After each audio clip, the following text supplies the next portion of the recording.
प्रदेश के विभिन्न भागों में दक्षिण पश्चिम मानसून की सक्रियता कमजोर पड़ने से कम बारिश दर्ज की जा रही है। मौसम विभाग से प्राप्त जानकारी के अनुसार राज्य के उत्तर मध्य और उत्तर पूर्व भागों में कुछ स्थानों को छोड़कर शेष भागों में मौसम शुष्क बना हुआ है।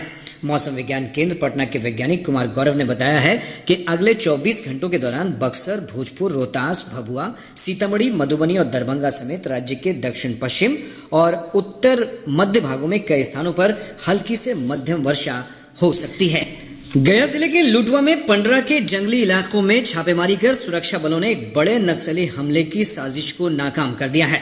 पुलिस ने बताया है कि कोबरा, केंद्रीय सशस्त्र पुलिस बल, विशेष कार्य बल और जिला पुलिस की एक विशेष टीम ने छापेमारी के दौरान 303 राइफल और बड़ी संख्या में कारतूस बरामद किए हैं।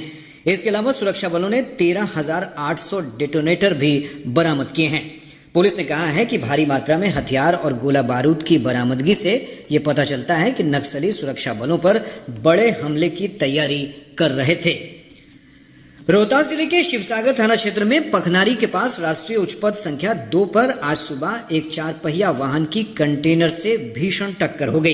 इस दुर्घटना में 2 बच्चों समेत 7 लोगों की मौत हो गई, जबकि 5 अन्य लोग गंभीर रूप से घायल हो गए।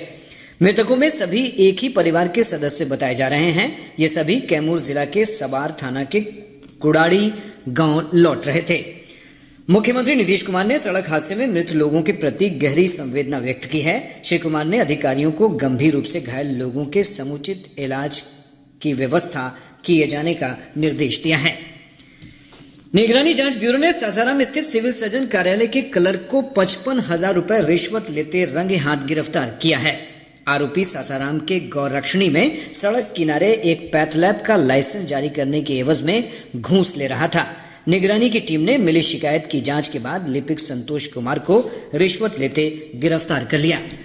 भारतीय कम्युनिस्ट पार्टी ने राज्य सरकार से मुखिया महासंघ की मांगों पर विचार करने का आग्रह किया है। पार्टी के राज्य सचिव राम नरेश पांडे ने कहा कि पिछले 16 अगस्त से राज्य भर के मुखियाओं के कार्य बहिष्कार के कारण राज्य में विकास कार्य ठप हो गए हैं।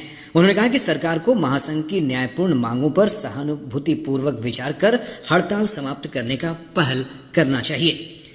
समस्तीपुर रेल मंडल के विभिन्न स्टेशनों पर टिकट जांच अभियान चलाया गया। अररिया जिला पुलिस ने विभिन्न स्थानों पर छापेमारी कर 27 अपराधियों को हथियार और देसी विदेशी शराब के साथ गिरफ्तार किया है। केंद्र सरकार ने कहा है कि काम के लिए आने वाले किसी व्यक्ति को आधार नहीं होने के कारण काम देने से मना नहीं किया जा सकता है।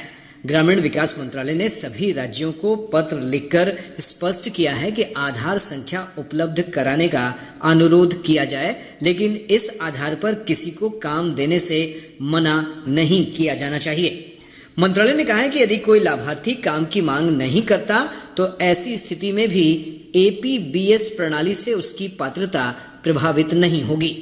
सरकार ने दिहाड़ी भुगतान के नेशनल ऑटोमेटेड क्लियरिंग हाउस और आधार आधारित भुगतान प्रणाली एबीपीएस के मिश्रित माध्यमों की वैधता को इस वर्ष 31 दिसंबर तक बढ़ा दिया है। गया जिले के बोधगया में आज से राज्य के 11 जिलों के अभ्यर्थियों के लिए अग्निपथ योजना के अंतर्गत सेना भर्ती रैली शुरू हो गई है। ये रैली बिहार विशेष सशस्त्र पुलिस बल मैदान पर 5 सितंबर तक आयोजित की जाएगी। सेना भर्ती कार्यालय के निदेशक कर्नल राहुल द्विवेदी ने बताया कि पहले दिन अग्निवीर जनरल ड्यूटी श्रेणी के लिए लखीसराय, नवादा और जहानाबाद जिले के अभ्यर्थियों को आमंत्रित किया गया है। उन्होंने बताया कि भर्ती रैली में अग्निवीर जनरल ड्यूटी, टेक्निकल श्रेणी, ट्रेड्समैन और क्लर्क श्रेणी के लिए जांच होगी। इस भर्ती रैली में अरवल, औरंगाबाद, गया, जमुई, जहानाबाद, कैमूर, लखीसराय, नालंदा, नवादा, रोहतास और शेखपुरा के अभ्यर्थी भाग ले सकेंगे। शिक्षा विभाग ने इस वर्ष सितंबर से दिसंबर के बीच त्योहारी सीजन में स्वीकृत अवकाश की संख्या 23 से घटाकर 11 कर दी है। विभाग द्वारा जारी अधिसूचना में विश्वकर्मा पूजा, ज्योतिया, तीज और गुरु नानक जयंती जैसे कई त्योहारी छुट्टियों को रद्द कर दिया गया है। सरकार के इस निर्णय पर विपक्षी दल भाजपा ने कड़ी प्रतिक्रिया दी है। पूर्व उप मुख्यमंत्री और सांसद सुशील कुमार मोदी ने कहा कि सरकार के इस आदेश से बहुसंख्यक आबादी की भावना को चोट पहुंची है। श्री मोदी ने इस सर्कुलर को तुरंत वापस लेने की मांग की है।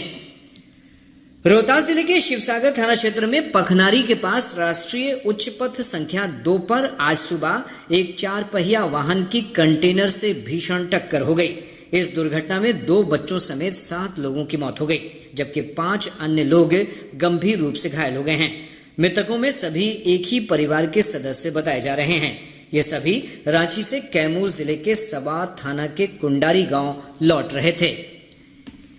नेपाल के जलग्रहण क्षेत्र में हो रही बारिश और अलग अलग स्थानों पर बराज से पानी छोड़े जाने के कारण बूढ़ी गंडक, बागमती, कोसी समेत विभिन्न नदियां कई स्थानों पर खतरे के निशान से ऊपर बह रही हैं। बागमती नदी सीतामढ़ी के रुन्नी सैदपुर और मुजफ्फरपुर के बेनीबाद में लाल निशान से ऊपर बह रही है।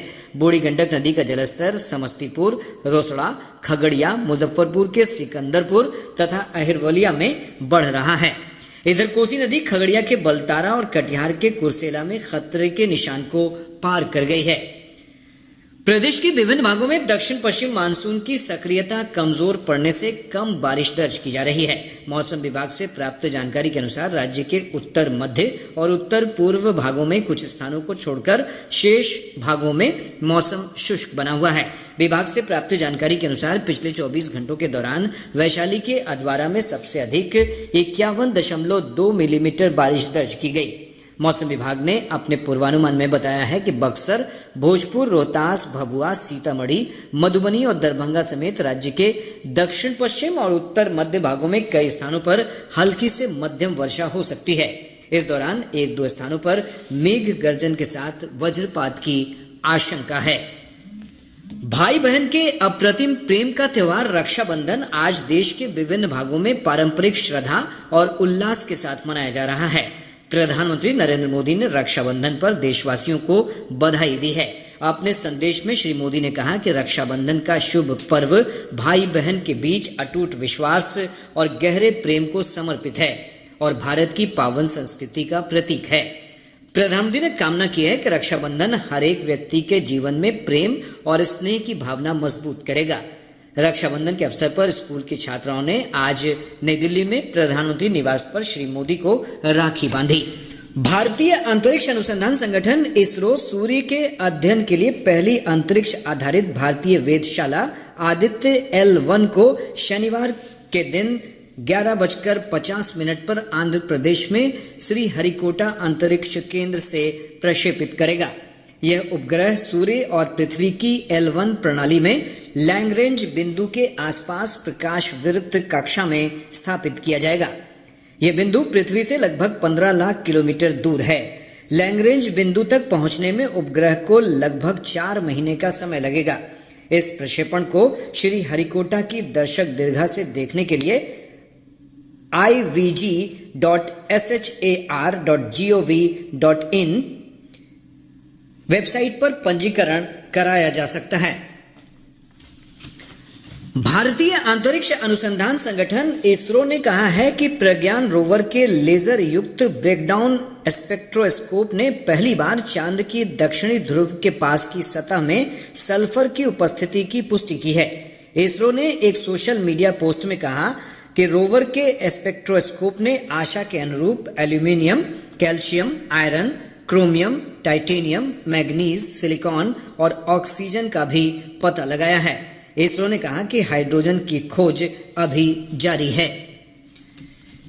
शिक्षा विभाग ने इस वर्ष सितंबर से दिसंबर के बीच त्योहारी सीजन में स्वीकृत अवकाश की संख्या 23 से घटाकर 11 कर दी है। विभाग द्वारा जारी अधिसूचना में विश्वकर्मा पूजा, ज्योतिया, तीज और गुरु नानक जयंती जैसे कई त्योहारी छुट्टियों को रद्द कर दिया गया है। सरकार के इस निर्णय पर विपक्षी दल भाजपा ने कड़ी प्रतिक्रिया दी है। केंद्रीय मंत्री गिरिराज सिंह ने कहा कि सरकार का यह फैसला तुष्टीकरण की नीति से प्रेरित है। पूर्व उप मुख्यमंत्री और सांसद सुशील कुमार मोदी ने कहा कि सरकार के इस आदेश से बहुसंख्यक आबादी की भावना को चोट पहुंची है। श्री मोदी ने इस सर्कुलर को तुरंत वापस लेने की मांग की है।